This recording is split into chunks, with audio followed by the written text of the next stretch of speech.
Welcome to Greystone Capital Group, where we invite you to embark on an extraordinary journey towards a life of abundance and fulfillment. At Greystone Capital Group, we specialize in the transformative power of passive investing in commercial real estate. Your journey to financial freedom and a fulfilled life begins right here. Subscribe now and let Greystone Capital Group be your guide to shaping a brighter tomorrow.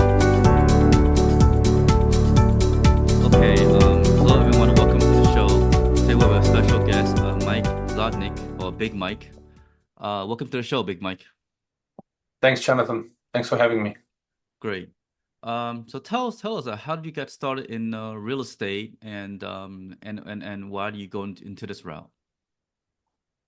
Sure. Originally, I started as a passive investor in real estate in New York City, essentially buying my first apartment, place to live. We all start. And then I kept buying more apartments here in New York City. All this was essentially appreciation play many years ago. And I bought some small multifamily. Also, everything in New York City is obviously very expensive. And interestingly enough, most of the assets don't cash flow at all or negatively cash flow. So I started really as an appreciation investor, purely kind of my neck of the woods. And I did it while I was still technology executive years ago. So that's how I got started. My first investment was 2000. That's when I bought the first apartment. Oh, in 2000. Okay, that's before 2008, the great crash. New York City didn't see that. The great crash never really impacted New York City. What we did have is 9/11, right? Yes. When 9/11 happened, that temporarily dislocated valuations of certain assets in lower downtown Manhattan because of all the smoke and all the damage and all that stuff. Okay. But after that, within a couple of, not long, it recovered. So New York City never really saw 2008 the way the rest of the country saw it. Okay. And when you first bought that, I guess multifamily, a small multifamily, was it a small or large multifamily, your first property? Oh, small. They only call it multifamily. It's like a big house with basically it had 3 apartments. So it's a family.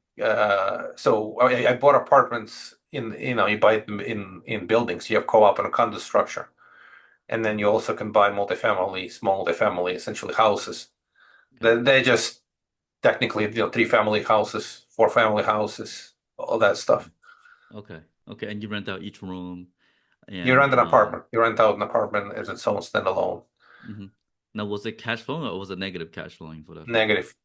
I remember vividly. So apartments, when I bought apartments, you cash flow if you buy without debt. So I was buying apartments with no debt leverage, because if you had debt leverage, you're negative for sure, even with the light leverage. And then when I bought, I remember the first multifamily house, I put down like 25%, and 25% down, and you still cash flowing negatively after the debt service. So all this stuff was just a pain too. It bleeds cash, but you're holding just for appreciation, amortization, all that stuff. And it was good because if you bought it in like Brooklyn or Queens or Manhattan, I guess it did really appreciate really high. That's exactly that's how it worked. New York City for years, my observation was, depending when you bought it and how you bought it, you saw some kind of appreciation for a number of years of around 10% a year, and then stalled. It definitely stalled during COVID for whatever reasons. But for years, you saw maybe 10% per year appreciation. So it doesn't matter that you're paying, 4, 5, 6% on the mortgage. You're appreciating above the mortgage rate, you're good. I see. So as long as your rate of return is higher than your mortgage rate, then you're fine. Okay. Yeah, that's the basic rule of thumb. If your rate of appreciation exceeds the rate on the mortgage, you're always ahead. Guaranteed 100% of the time.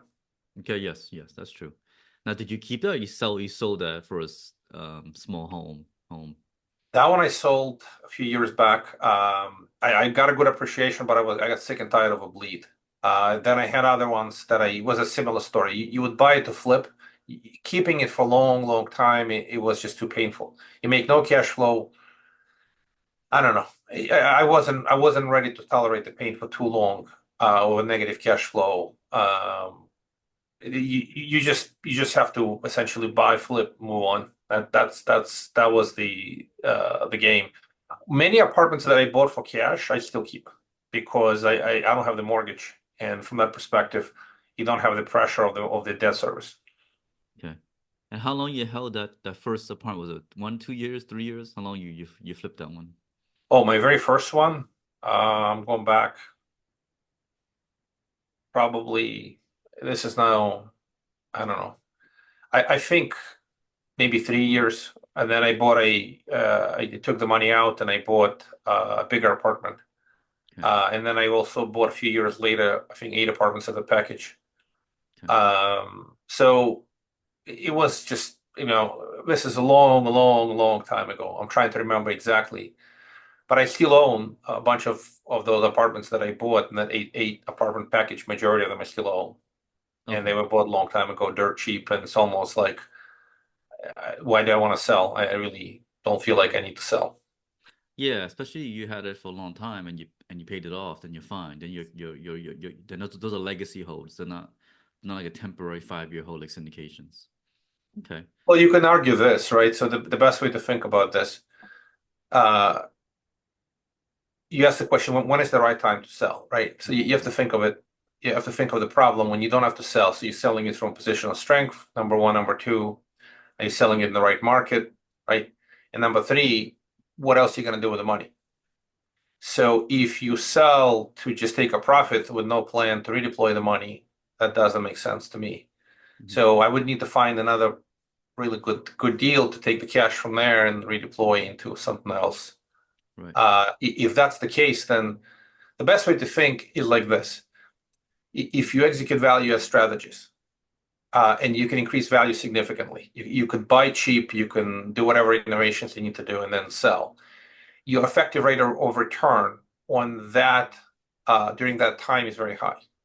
Once you go into passive hold, your effective rate of return, especially the way I've held them without GPS signal lost.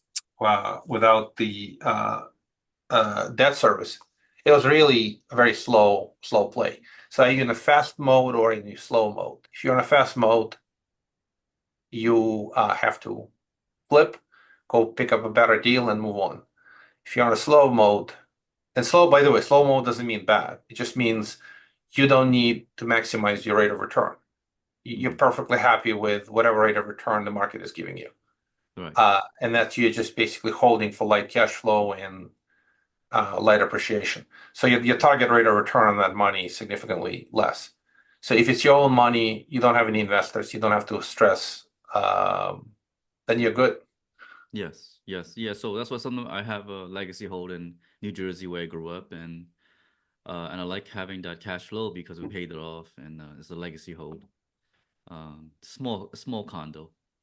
Okay, But great. it's the same philosophy. It's the same issue that you don't need to sell. You don't have to sell. You really don't have a need to redeploy the money. Plus, if you're gonna sell, you're gonna have gains. You have to roll it into a new asset with losses, do a cost seg to basically offset. At Mhm. some point, it's like, okay, do I have to do that? And it's very different when you are managing other people's money, right? It's very Yes. different when your investors expect certain IRR target.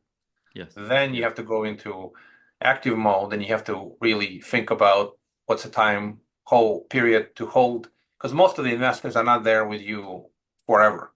They really are Mhm. there to put the money in, execute the plan, And then get the and capital exit. back, get the profit back, move on to the next thing. Right, right, right. There's an exit strategy that 3 to 5 years or whatever it is normally. That is not long term, like forever hold, not a legacy hold, unless it's just your family and friends that do a JV or something that say, hey, let's hold it forever or something. Okay.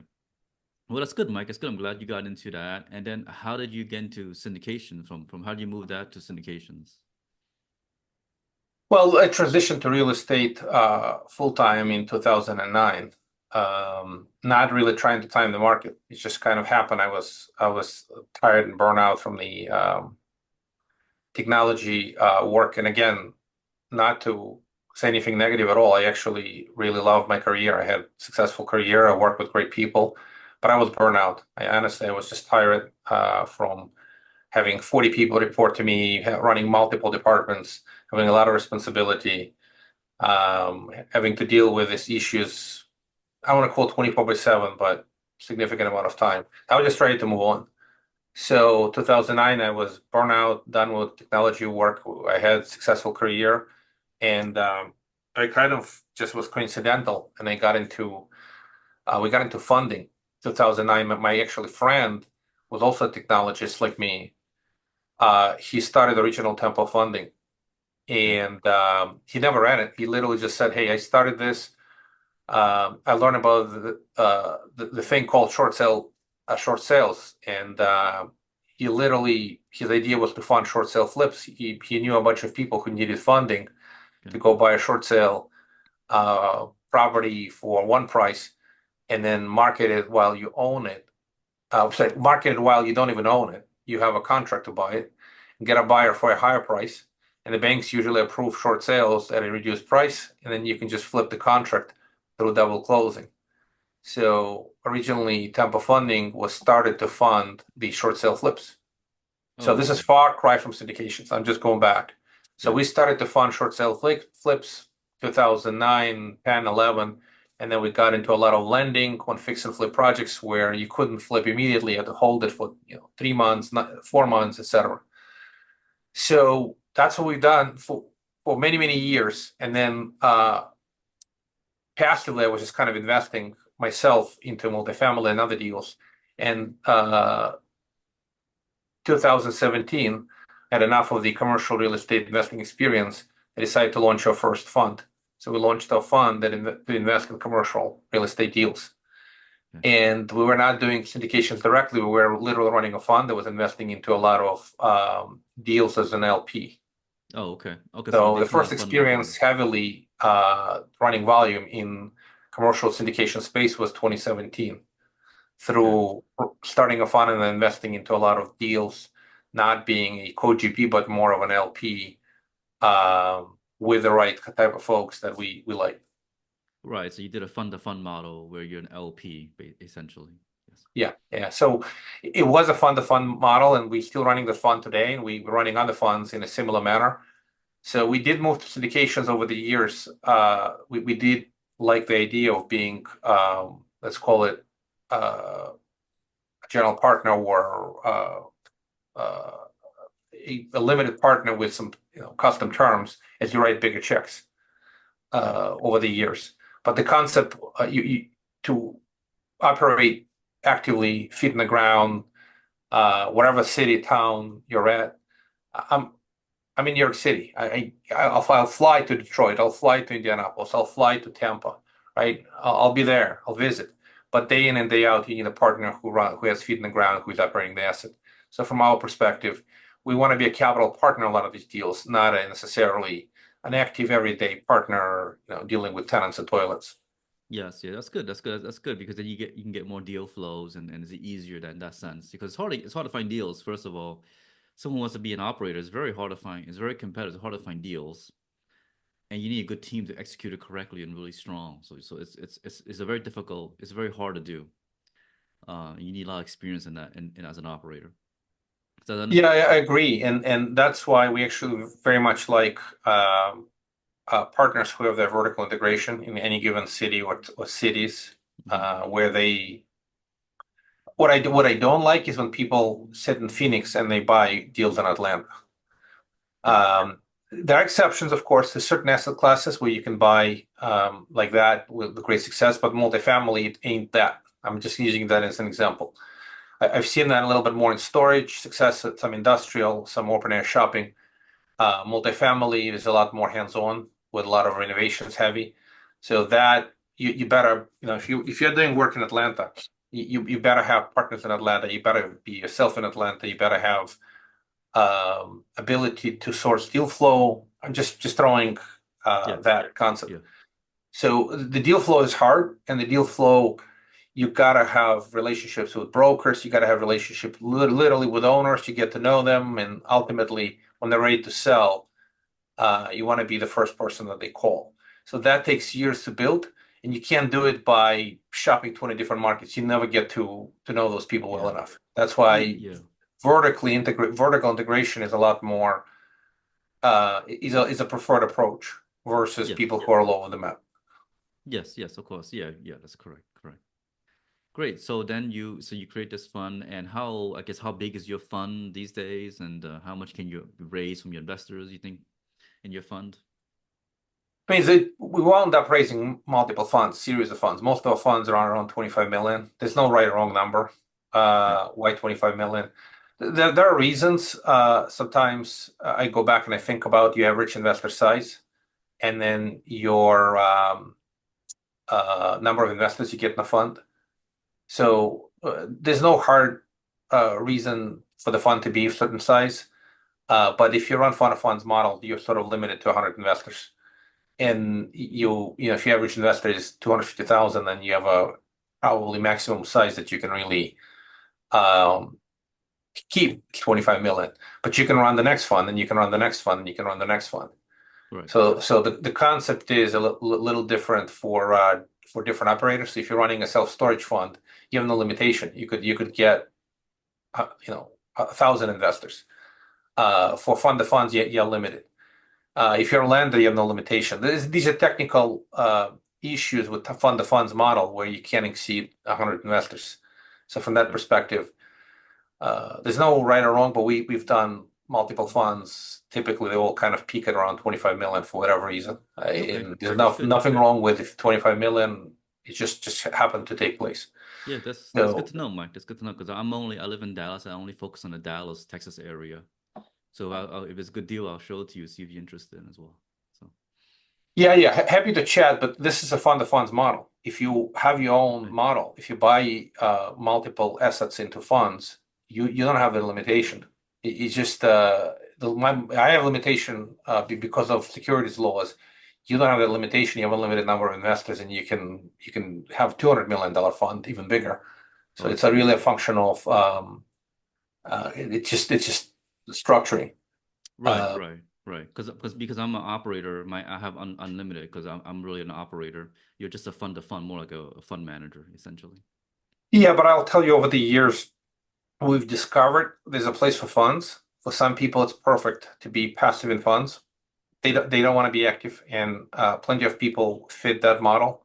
Okay. And there are plenty of people who really just want to understand each individual deal. So it comes back. You see cycles. You have cycles where people gravitate and go passive, and you have cycles when they come back and they say, "Yeah, I'm still okay being passive, but show me the deal.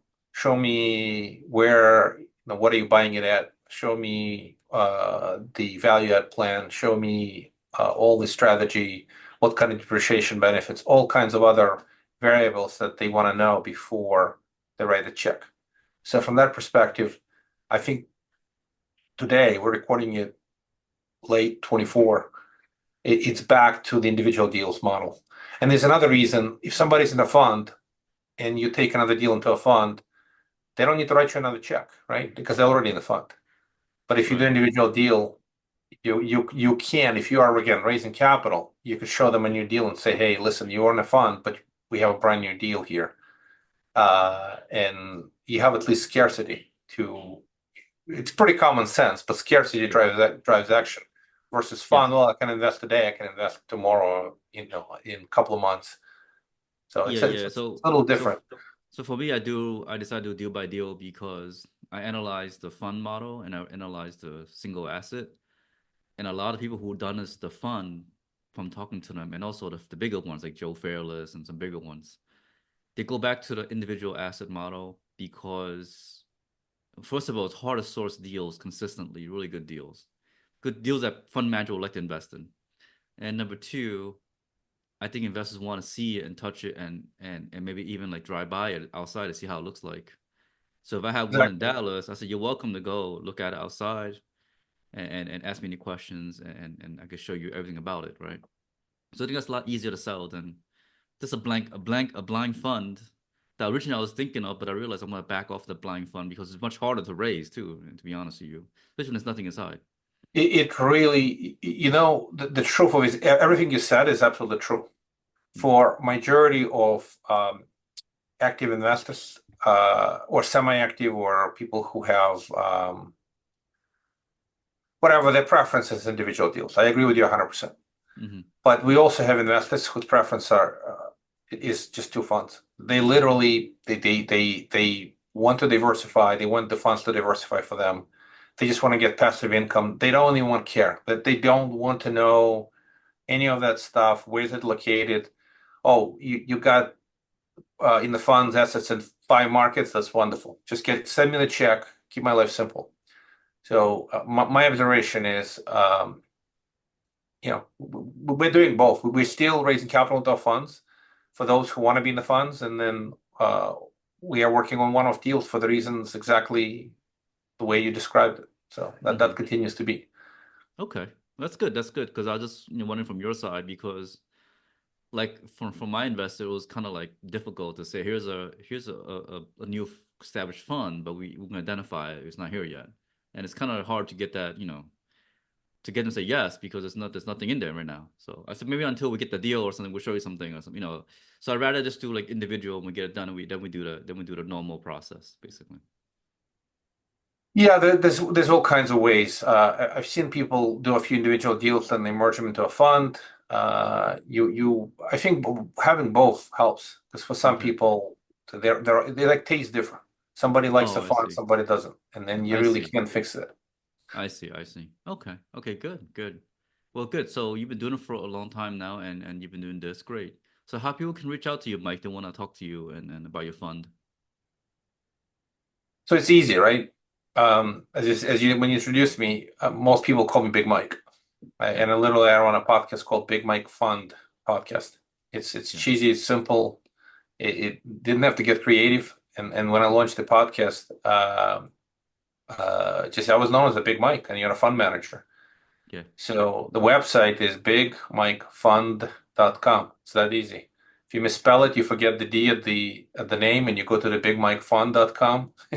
I promise it's not a kinky site. Okay. So Okay. To that's reach the out to you easiest way to Awesome. remember. Okay. Well, thank